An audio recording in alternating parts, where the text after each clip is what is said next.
नमस्कार, आप देख रहे हैं द सोशल राइज। स्वागत है आपका हमारे खास कार्यक्रम दर्शन में। देवादिदेव महादेव की नगरी काशी, जहां के कड़कड़ में वास करते हैं भगवान शिव। आइए हम आपको एक ऐसे मंदिर के बारे में बताते हैं जहां भक्त के नाम से पूजे जाते हैं भगवान शंकर। काशी का मार्कंडेय महादेव मंदिर शैव वैष्णव एकता के प्रतीक के रूप में प्रसिद्ध है और यहाँ हर सोमवार को भक्तों की भारी भीड़ देखने को मिलती है। बात अगर महाशिवरात्रि व सावन माह की करें तो यहाँ श्री काशी विश्वनाथ मंदिर के बाद जलाभिषेक के लिए भक्तों की सबसे अधिक भीड़ उमड़ती है। इस सुप्रसिद्ध मंदिर को लेकर ऐसी मान्यता है कि यहाँ स्नान करने के बाद जो भी भक्त पूरी श्रद्धा से बाबा का जलाभिषेक करता है उसकी सभी मनोकामनाएं पूर्ण होती हैं। यह मंदिर मां गंगा और गोमती के संगम तट पर कैथी नामक स्थान पर स्थित है। मान्यता यह है कि यहाँ श्रद्धा भाव से दर्शन करने मात्र से ही निसंतान दंपति को संतान की प्राप्ति होती है। प्राचीन काल में जब भगवान शिव के आशीर्वाद से मार्कंडेय ऋषि पैदा हुए थे तो उन्हें आयु दोष था।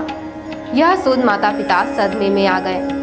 ज्ञानी ब्राह्मणों की सलाह पर बालक मार्कंडेय मां गंगा और गोमती संगम तट पर बालों से शिव विग्रह बनाकर शिव की अर्चना करने लगे और भगवान शंकर की घोर उपासना में लीन हो गए। मार्कंडेय के पिता का नाम था मृकंडु ऋषि, जिनके पास कोई पुत्र नहीं था।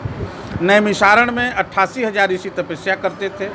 वहाँ पे मृकंड ऋषि सबसे प्रकांड विद्वान थे। ऋषियों ने एक बार उन्हें ताना दिया कि आप इतने बड़े विद्वान हो लेकिन पुत्र नहीं है तो आपकी गति नहीं होगी। तो उन्हें बड़ा दुख होता है।